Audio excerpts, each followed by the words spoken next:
সুপ্রভাত বন্ধুরা, আজ হলো 2 এপ্রিল বৃহস্পতিবার।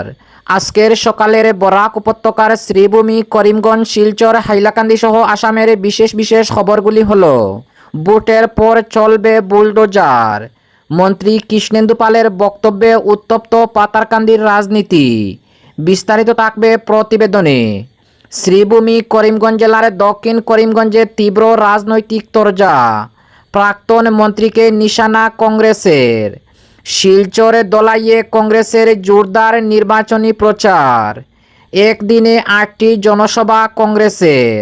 অসমে 100টি আসনে জয়ী হয়ে ফের সরকার গঠন করবে বিজেপি এবং সরকার গঠনের 3 মাসের মধ্যে অসমে লাগু হবে ইউসিসি, বললেন অসমের মুখ্যমন্ত্রী হিমন্ত বিশ্ব শর্মা।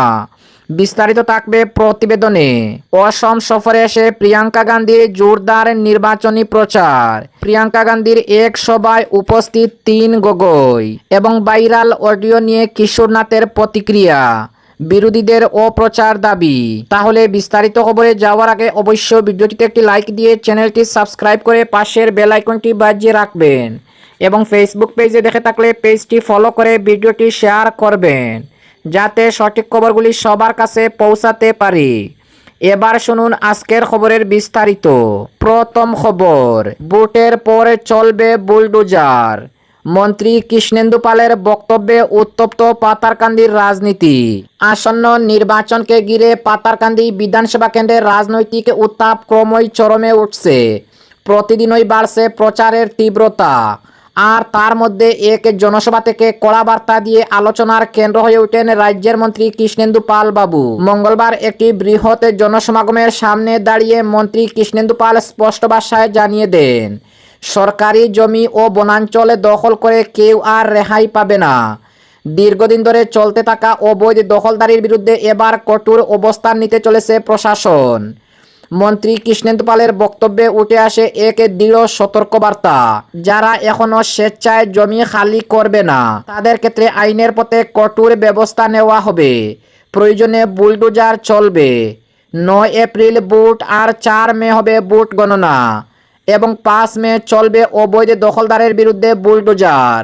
মন্ত্রী কৃষ্ণেন্দু পাল আরও বলেন, উন্নয়নের স্বার্থে এবং ভবিষ্যতে প্রজন্মের কথা মাথায় রেখে বনভূমি সংরক্ষণ অত্যন্ত জরুরি। বনাঞ্চলে ধ্বংস করে কোনো উন্নয়ন সম্ভব নয়। পরিবেশ রক্ষা করা আমাদের নৈতিক ও প্রশাসনিক দায়িত্ব। এই বার্তা দিয়ে তিনি পরিষ্কার করে দেন যে বনভূমি দখলদারের বিরুদ্ধে কোনো ধরনের আপোষ করা হবে না। মন্ত্রী কৃষ্ণেন্দু পাল অভিযোগ করেন, কিছু অসাধু চক্র দীর্ঘদিন ধরে সরকারি জমি দখল করে ব্যক্তিগত স্বার্থসিদ্ধি করেছে, যা আইনত অপরাধ। এই ধরনের কর্মকাণ্ড বন্ধ করতে প্রশাসন ইতিমধ্যে প্রস্তুতি নিচ্ছে বলে জানান তিনি।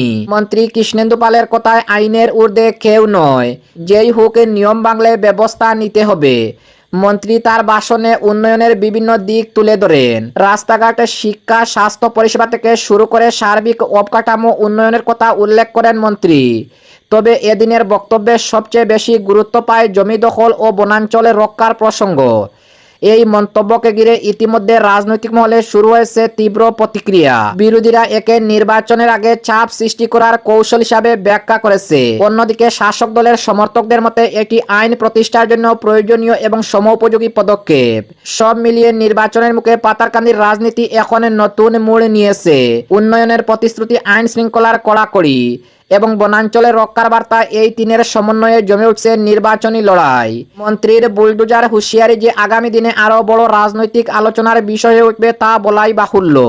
অপরদিকে শ্রীভূমি, করিমগঞ্জ জেলার দক্ষিণ করিমগঞ্জে তীব্র রাজনৈতিক তরজা, প্রাক্তন মন্ত্রীকে নিশানা কংগ্রেসের।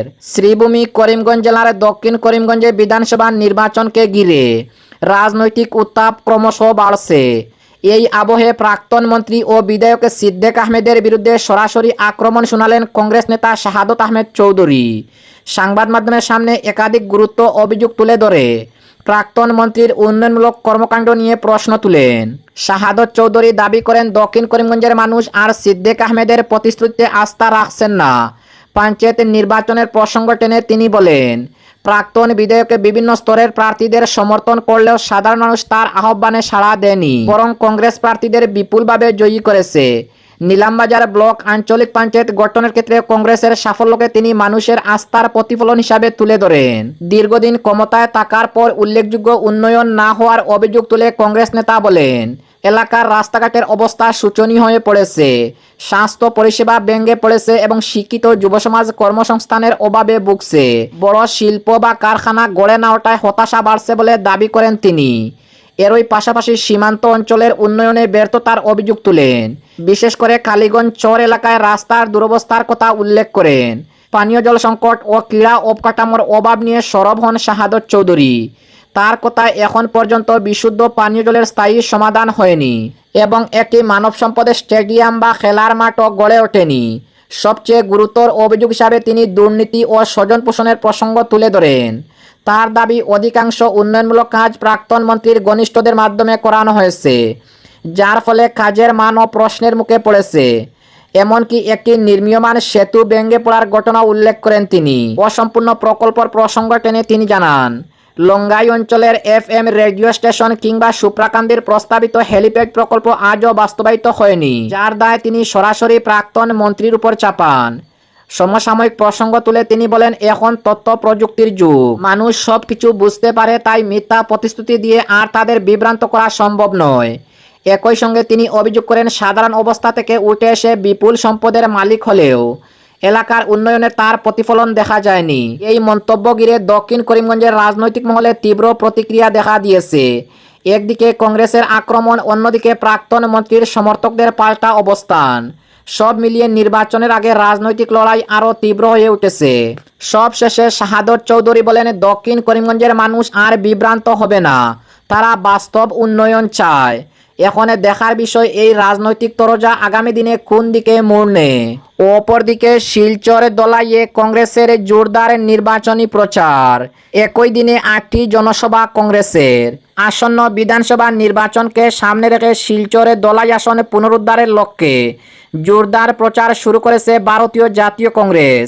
গতকাল বুধবার দলাই, নরসিংপুর, পালংঘাট উন্নয়ন খণ্ড জুড়ে একদিনে মোট 8টি জনসভা করে, যা এলাকায় রাজনৈতিক তৎপরতাকে নতুন মাত্রা দিয়েছে। মনিয়ারখাল, দলাচড়া, জোরখাল, বারোডাল, উজানগ্রাম, বিদ্যারতনপুর ও রুকনি সহ বিভিন্ন গ্রামাঞ্চলে অনুষ্ঠিত এই জনসভাগুলিতে সাধারণ মানুষের উল্লেখযোগ্য উপস্থিতি লক্ষ্য করা যায়। প্রতিটি সভাতেই স্থানীয় বাসিন্দাদের স্বতঃস্ফূর্ত অংশগ্রহণ কংগ্রেসের পক্ষে ইতিবাচক বার্তা বহন করেছে।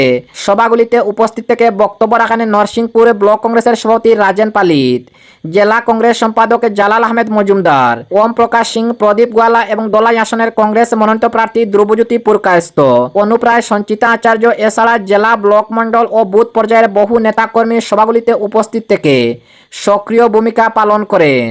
বক্তারা তাদের বক্তব্যে বর্তমান সরকারের বিভিন্ন নীতির সমালোচনা করে বলেন, লাগামহীন দ্রব্যমূল্য বৃদ্ধিতে সাধারণ মানুষের দৈনন্দিন জীবনযাত্রা দুর্বিহ হয়ে উঠেছে। নিত্য প্রয়োজনীয় সামগ্রীর মূল্যবৃদ্ধির ফলে নিম্ন ও মধ্যবিত্ত শ্রেণীর মানুষের চরম আর্থিক চাপে পড়েছেন। পাশাপাশি দলাই অঞ্চলের সড়ক যোগাযোগ ব্যবস্থার বেহাল দশা, স্বাস্থ্য পরিষেবার সীমাবদ্ধতা এবং শিক্ষাক্ষেত্রে পর্যাপ্ত সুযোগ সুবিধার অভাবের বিষয়টিও গুরুত্ব সহকারে তুলে ধরা হয়। অপরদিকে অসমে 100টি আসনে জয়ী হয়ে ফের সরকার গঠন করবে বিজেপি এবং সরকার গঠনের 3 মাসের মধ্যে অসমে লাগু করা হবে ইউসিসি, বললেন অসমের মুখ্যমন্ত্রী হিমন্ত বিশ্ব শর্মা। আসন্ন বিধানসভা নির্বাচনে অসমে ফের গেরুয়া জল ওঠার প্রবল সম্ভাবনা তৈরি হয়েছে। অসমের গৌহাটিতে সংবাদ মাধ্যমের মুখোমুখি হয়ে অসমের মুখ্যমন্ত্রী হিমন্ত বিশ্ব শর্মা দাবি করেছেন, এবার 126টি আসনের মধ্যে বিজেপি জোট 96 থেকে 100টি আসনে দখল করবে। উল্টো দিকে কংগ্রেসের ঝুলি 15 থেকে 20টি আসনেই আটকে যাবে বলে উল্লেখ করেন মুখ্যমন্ত্রী হিমন্ত বিশ্ব শর্মা। অসমে আগামী 9 এপ্রিল ভোট গ্রহণ হবে এবং 4 মে ভোট গ্রহণের ফলাফল ঘোষণা করা হবে। মঙ্গলবার কেন্দ্রীয় অর্থমন্ত্রী নির্মলা সীতারমণ বিজেপির নির্বাচনী ইস্তেহার বা সংকল্পপত্র প্রকাশ করেছেন, যেখানে 31টি বড় প্রতিশ্রুতি দেওয়া হয়েছে, যার মধ্যে সবচেয়ে উল্লেখযোগ্য হলো অনুপ্রবেশকারীদের দখল করা এবং জমি উদ্ধার করা এবং রাজ্যের বিভিন্ন দেওয়ানি বিধি ইউসিসি কার্যকর করা। অসমের মুখ্যমন্ত্রী হিমন্ত বিশ্ব শর্মা সাফ জানিয়েছেন, বিজেপি ক্ষমতায় ফেরার 3 মাসের মধ্যে অসমে ইউসিসি লাগু করা হবে। অনুপ্রবেশ ইস্যুতে মুখ্যমন্ত্রী বলেন, যতদিন অসমের মানচিত্রে বাংলাদেশ থাকবে ততদিন অনুপ্রবেশকারীদের বিরুদ্ধে লড়াই চালিয়ে যেতে হবে। গত 10 বছর ধরে অসমে এনডিএ সরকার ক্ষমতায় রয়েছে। এবারের নির্বাচনেও সেই জয়ের দ্বারা বজায় থাকবে বলে আত্মবিশ্বাসী মুখ্যমন্ত্রী হিমন্ত বিশ্ব শর্মা। মূলত জমি উদ্ধার এবং কর্মসংস্থানকেই এবারের নির্বাচনের প্রধান হাতিয়ার করেছে বিজেপি। অপরদিকে অসম সফরে এসে প্রিয়াঙ্কা গান্ধীর জোরদার নির্বাচনী প্রচার।